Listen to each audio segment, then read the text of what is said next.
Hello students, I am Dr. Sneha Sharma from SPNK's Government PG College Dosa. Today I will be teaching you Organic Chemistry Paper 2nd Unit 1st Ultraviolet and Visible Spectroscopy.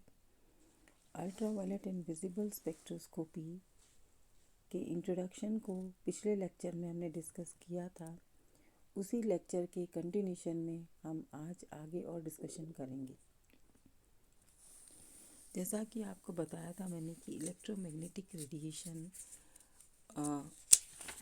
उनके विकिरण को ऊर्जा के आधार पे कई भागों में विभाजित किया है, जैसे अंतरिक्ष किरणें, गामा किरणें, एक्स किरण, पराबैंगनी किरणें, दृश्य प्रकाश क्षेत्र, अवरक्त किरणें, सूक्ष्म तरंगे, रेडियो तरंगे आदि। और इन विकिरणों की तरंग दैर्ध्य के अनुसार क्रमबद्ध अवस्था विन्यास को विद्युत चुंबकीय स्पेक्ट्रम कहा जाता है। इस क्षेत्र की आवृत्ति और तरंग दैर्ध्य के परस्पर संबंध को समीकरण μ=c/λ से रिप्रेजेंट करते हैं। प्रकाश की एक किरण पुंज के दोलायमान विद्युत और चुंबकीय क्षेत्र को इस डायग्राम में दर्शाया गया है।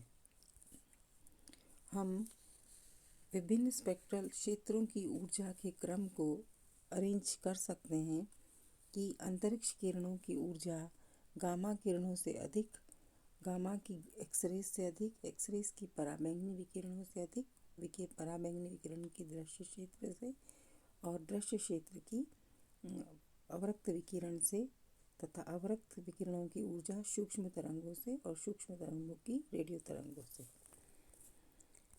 अब आगे हमको डिस्कस करना है कि ये जो विभिन्न क्षेत्र हैं इनकी किस प्रकार से ये काम में आते हैं। स्पेक्ट्रम में निम्न तरंग दैर्ध्य ऊर्जा सिरे की तरफ तथा उच्च तरंग दैर्ध्य निम्न ऊर्जा सिरे की तरफ होती है। विद्युत चुंबकीय स्पेक्ट्रम का प्रत्येक क्षेत्र अणु तथा परमाणु की संरचना ज्ञात करने के लिए प्रयुक्त होता है। रेडियो तरंगे, इनका यूज़ हम भली भांति जानते हैं। ये जब आप बैठे बैठे घर में बैठे बैठे एफएम की ट्यूनिंग करते हो तो ये जो रेडियो तरंगें होती हैं ये वेव्स को कैच करती हैं और आपको घर बैठे सुदूर क्षेत्रों के रेडियो स्टेशंस का आनंद मिलता है। तो ये क्या सिद्ध करती हैं कि रेडियो वेव्स की वेवलेंथ बहुत अधिक है, और यदि वेवलेंथ अधिक है तो इनकी ऊर्जा बहुत कम है और इनका उपयोग नाभिकीय स्पिन संक्रमण में किया जाता है। इसे एनएमआर स्पेक्ट्रोमेट्री कहते हैं। नाभिकीय स्पिन, हम जानते हैं कि हमने क्लास 12th में पढ़ा था कि इलेक्ट्रॉन 4 क्वांटम नंबर से एसोसिएटेड होता है, जिसमें एक मैग्नेटिक क्वांटम नंबर आता है। वहीं पर आपकी स्पिन आती है +12 एंड -12। तो जब ट्रांजिशन हमारा +12 से -12 या -12 से +12 में होता है तो ये किसके द्वारा होता है? इनके लिए ऊर्जा स्तर बहुत कम चाहिए, यानी रेडियो तरंगें ही सफिशिएंट होती हैं। तो रेडियो तरंगों से जो उत्पन्न स्पेक्ट्रोमेट्री है ये एनएमआर कहलाती है और इस तकनीक से यौगिकों की रासायनिक संरचना, कॉन्फ़िगरेशन तथा कन्फर्मेशन ज्ञात किया जा सकता है। सूक्ष्म तरंगें या माइक्रोवेव, इनका यूज़ बहुत भली भांति जानते हैं आप। माइक्रोवेव्स ओवन, जिसमें हम कोई भी चीज़ तुरंत गर्म करके खा सकते हैं। प्रेजेंटली माइक्रोवेव जो हैं इनकी सहायता से हम क्या कर रहे हैं, ग्रीन केमिस्ट्री डेवलप हुई है, यानी कि आप रिएक्शंस को माइक्रोवेव में रन करते हैं और ये टोटली पॉल्यूशन फ्री होते हैं, कोई साइड इफ़ेक्ट्स नहीं होते हैं।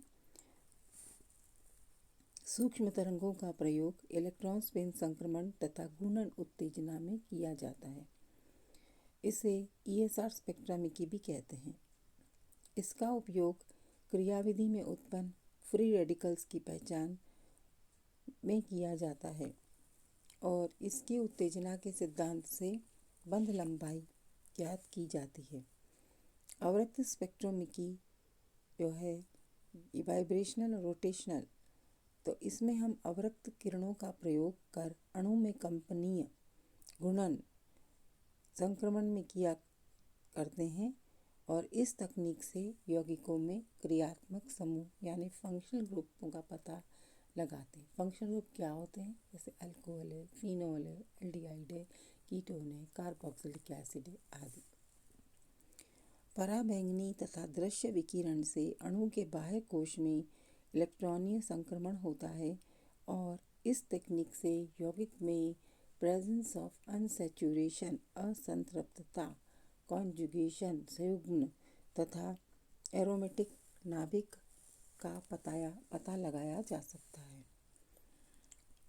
एक्स किरणों का उपयोग किसी अणु में आंतरिक कोशों में इलेक्ट्रॉनीय संक्रमण का अध्ययन के लिए किया जाता है और इससे अणु की ठोस अवस्था में क्रिस्टलीय संरचना ज्ञात की जाती है। इसका यूज़ मेनली जैव प्रणाली में रेडियो निदान तथा विकिरण चिकित्सा यानी रेडिएशन थेरेपी में भी किया जाता है। गामा किरणों का उपयोग विभिन्न अणु गुणों जैसे परमाणु संख्या आदि ज्ञात करने के लिए किया जाता है और ये मॉसबर्ट स्पेक्ट्रोस्कोपी कहलाती है।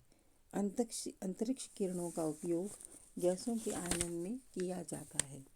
तो ये आज आपका इंट्रोडक्शन अबाउट स्पेक्ट्रोमेट्री कंप्लीट हुआ है। इसमें हमने डिफरेंट विद्युत चुम्बकीय रेडिएशंस क्या होते हैं, इनके ऊर्जा का क्रम किस प्रकार है और विभिन्न प्रकार की स्पेक्ट्रोमेट्री डिस्कस की है। आपके सेकेंड ईयर के सिलेबस के अंदर अल्ट्रावायलेट और विजिबल स्पेक्ट्रोस्कोपी है, इंफ्रारेड स्पेक्ट्रोस्कोपी है, इस और फाइनल ईयर के अंदर न्यूक्लियर मैग्नेटिक रेजोनेंस स्पेक्ट्रोस्कोपी है।